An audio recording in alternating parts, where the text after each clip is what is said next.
बिस्मिल्लाहिर्रहमानिर्रहीम, अस्सलाम वालेकुम। मैं हूँ डॉक्टर सानिया चौधरी और आप देख रहे हैं यूट्यूब चैनल।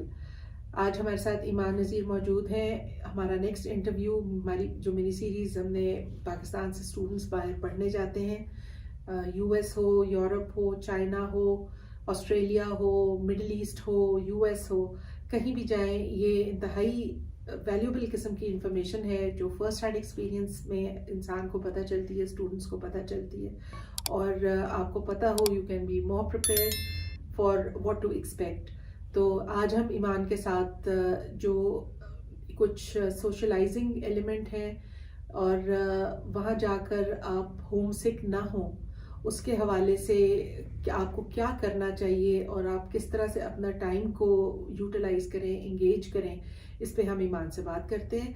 ये इंटरव्यूज़ हमारे इंग्लिश में सीरीज़ है और इसको एंड तक देखेंगे तो आपको कहीं ना कहीं कोई ऐसी बहुत ज़रूरी कीमती इंफॉर्मेशन मिल जाएगी जो आपके लिए शायद कभी बहुत वैल्यूबल साबित हो जाए। Thank you. और आइए हम ईमान से मिलते हैं। जी ईमान, अस्सलाम वालेकुम, how are you? I'm good. How are you? Thank you for being here with us to share some very valuable information from your experiences. Tell us something about the socializing aspect, and when you go and start a university in a new country, it's different for you because you basically are from US. But for students who go to a totally new country especially for the first time in their life, they have to face certain difficulties and experience certain things for the first time in their life. It's some things are very difficult to handle then because you're all alone on your own without any resources. So tell us how not to become homesick. I think that before I go into the actual about what to do, like when you're in school, I think there's a very important thing that, especially for people who have not lived like outside, like in the US or abroad or anywhere, that they forget in the process of when they're choosing what school to go to. Okay. So like after like you get your acceptances and everything, you know. Okay. So I feel like it's very important that when you are leaving from Pakistan and as a Pakistani, that you do choose a school that's very diverse. Okay. You do not want to be in a school which is, you know, which is like not very diverse, is not racially diverse. Okay. And because it will negatively impact you.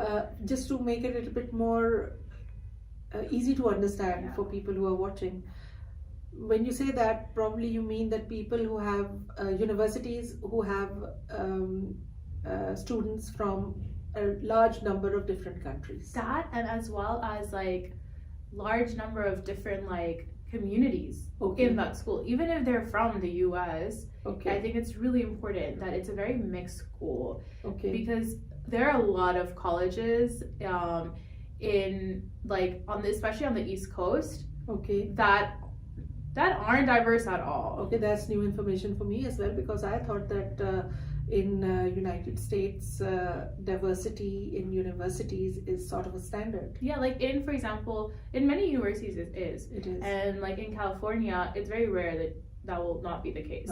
Okay. But they, like for example, like my elder brother, when he went to college, there were only like 10 people of color in his school. Okay. And that it makes a difference. It makes a big difference. Yeah. Okay. And I feel like it's so important that when you're making that decision, it's based on where it's located and how that school is kind of structured in that sense. Okay. Because I think that ties into so much about how you're going to socialize in that school, and then how to not feel as homesick as well. Okay. Because it'll be easier for you to also feel like you belong there. Yeah. And you won't feel as out of place. Okay. And I think for me in Berkeley, that was such an important thing because I never felt out of place because of the color of my skin or because of where I was from, you know. Because you could mix around and you could connect to people. Yeah. Okay. So I think that's definitely super important. And I think from the get-go, like as daunting as the whole college experience is that you want to put yourself out there. So whether that's from orientation week or talking to a stranger, like who's sitting to you right next to you in class, or just try to have as many conversations as you can and just try to get to know as many people as you can. And I think that definitely just helps you feel like, okay, like this is like, it's gonna be good. And like, I will feel like I will have my people here at some point. I feel like especially for schools that have like a very big student body, that's where it's very important that you try to get into like different clubs and societies as soon as you can. And it doesn't even have to be like, especially at the beginning, it doesn't have to be very like competitive clubs, because obviously you're still adjusting and you're still figuring out how to balance your time and everything. It's so new to you. But so many of these universities have multiple clubs that are literally made for the purpose of getting to know each other, like whether it's like the Pakistani Student Association or it's other like general clubs that are more focused on getting to know people like with similar mindsets or people who share certain passions together and stuff like that. So I think that's what played a really big role for me as well, is because like at my school there's almost like 20,000 students. So it is difficult to build up community if you don't access like those different clubs and those different specific communities to help get to know like other people. So I think that's definitely like, especially for a larger school, that's a very like important. So it is very important to engage in in activities within the clubs and societies that are being offered within the university premises. That's quite cool actually, because not only you can develop certain skills there, but at the same time it occupies your time and stops you from being homesick. And while in addition to that, it gives you access to more friends, more people, colleagues, acquaintances that could just be handy or helpful in a time of need. So that's a very important thing. And how much time do you actually get to engage in all that? Because from I understand that the academic load, the academic pressure that is there in itself is quite great. Like I feel like it depends on the type of university you're going to and how you prioritize your time and structure your time as well. Because I feel like, for example, at Berkeley, like in a way, I feel like there was such a great balance for the students in general. Doesn't mean like everyone has that balance. Like I definitely still struggle with it.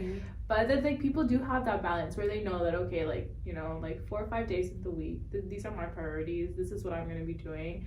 And this is how I'm going to like study, go to class, and like, focus on the things that I need to do.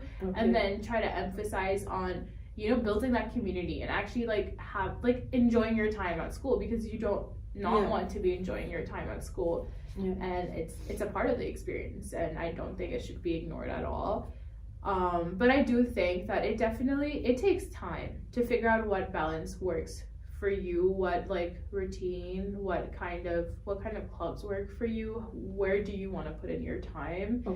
And I feel like the more you actually enjoy something, the more you're passionate about where you are, who you're with, what you're doing, the easier it is for you to even do that in the first place and to find the time to, like, would I want to be doing this or something else instead. And I think that that's just something that comes with time, of understanding where you are and how to like be there in a sense. And anything you might want to tell students about, like we were going to do this on socializing, but something very important just came to my mind.